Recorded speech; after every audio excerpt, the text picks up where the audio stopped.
Hello বন্ধুরা, আসসালামু আলাইকুম। Welcome back to my channel Bengal Mom Cooking. আশা করছি আপনারা ভালো আছেন। আলহামদুলিল্লাহ আমরাও খুব ভালো আছি। আজকে আপনাদের একদম দোকানের মতো পারফেক্ট দই বানিয়ে দেখাবো, মিষ্টি দই।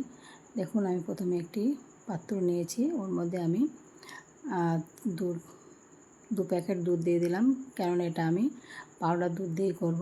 এটা কিন্তু 10 টাকা দামের প্যাকেটটা দিলেই কিন্তু হয়ে যাবে, দইটা তৈরি হয়ে যাবে। 10 মিনিটের মধ্যেই কিন্তু আমি দইটা বানিয়ে দেখাবো।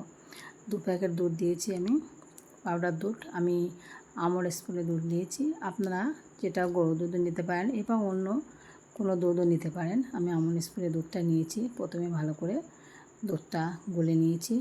আমি কিন্তু দুধটা গোলার সময় কিন্তু হালকা গরম পানি দিয়েছিলাম। গরম পানিটা দিয়েই আমি দুধটা গুলে নিয়েছি। আর কালার দইতে যে কালারটা আসার জন্য আমি কিন্তু চিনিটা দিয়ে দিয়েছি। চিনিটা ক্যারামেল করে নেবো প্রথমে। ক্যারামেল করে নিয়েই আমি দইটা বানাবো। দেখতে কিন্তু খুব সুন্দর লাগবে। ক্যারামেল বানিয়ে দইটা বানালে খুব সুন্দর লাগে দেখতে, খেতেও কিন্তু খুব সুন্দর লাগে, টেস্টও সুন্দর হয়।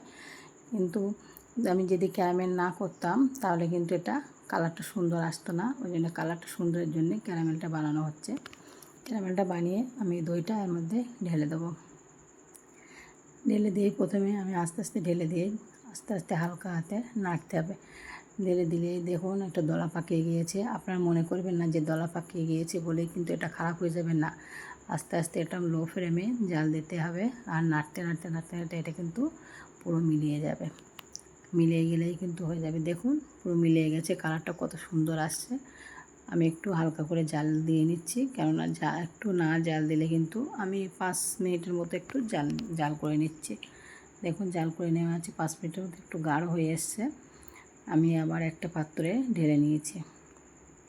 ঢেলে নেওয়ার পরে একটু ঠান্ডা করতে দেব। ঠান্ডা করার পরে আরও একটু আমি অল্প করে এনে, এটা কিন্তু দোকানের সিক্রেট। এটা যে দোকানে দই বানানো হয় এটা কিন্তু সিক্রেট একটা বিষয়। অনেকে কিন্তু এটা জানে না, কিন্তু আমি এটা দেখুন দেখিয়ে দিচ্ছি। আপনারা চাইলে এভাবে বানিয়ে অবশ্যই বাড়িতে দই বানিয়ে খেতে পারেন, খুব সুন্দর লাগে।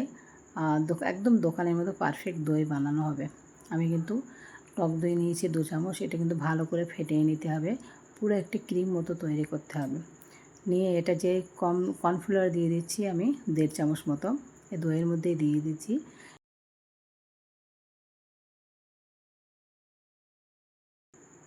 বেটার কিন্তু এটাই দিলে কিন্তু পারফেক্ট দই তৈরি হয়। এটা কিন্তু দোকানে এটা দিয়ে থাকে, কেউ জানে না এটা সিক্রেট। কর্নফ্লাওয়ারটা দিলে কিন্তু দইটা পারফেক্ট তৈরি হয়, বসে যায়।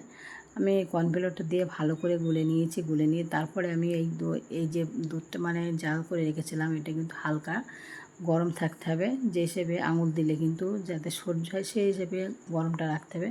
আমি কর্নফ্লাওয়ারের মধ্যে দইটা দিয়ে কিন্তু আরও একটু, কর্নফ্লাওয়ারের মধ্যে দুধটা দিয়ে কিন্তু আরও একটু ফাটিয়ে নিয়েছিলাম। ফাটিয়ে নিয়ে পুরো একটা দুধ তৈরি করে ওর মধ্যেই কিন্তু ঢেলে দিয়েছি আমি। দেখুন, যে পাত্রে আমি দইটা বসাবো সেই পাত্রে কিন্তু একটু টক দই লাগিয়ে নিয়েছি। আর এটা আমি একটি ছেঁকনির সাহায্যে এটা ছেঁকে নিচ্ছি। যদিও একটু কোনো থাকে, ওই জন্য এটা ছেঁকে নিয়ে আমি এটা বসিয়ে দিচ্ছি। চুলোয় কিন্তু আমি আগের থেকে একটি কড়াই বসিয়ে পানিটা ফোটাতে দিয়েছিলাম। পানিটা গরম হয়ে গেলেই এটা আমি 10 মিনিটের জন্য রেখে দিয়েছি। দেখুন, 10 মিনিট পরে ফিরে এসেছি। 10 মিনিট পরে দেখুন কত সুন্দর হয়ে গেছে, সেটিং হয়ে গেছে। তাহলে এটা কিন্তু গরম খাওয়া যাবে না, ওর জন্য আমি ফ্রিজে রেখে দেবো 2 ঘন্টার জন্যে। আমি নর্মাল ফ্রিজে রেখেছিলাম বলে আমি 2 ঘন্টা রেখেছি। আপনারা চাইলে ডিপ ফ্রিজে রাখলেও 1 ঘন্টার মধ্যে রাখতে পারেন।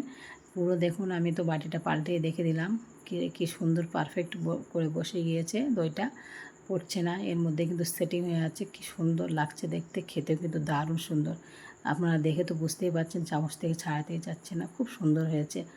আপনাদের যদি ভিডিওটি ভালো লেগে থাকে অবশ্যই লাইক, কমেন্ট, শেয়ার করবেন। আর সাবস্ক্রাইব তো অবশ্যই করবেন।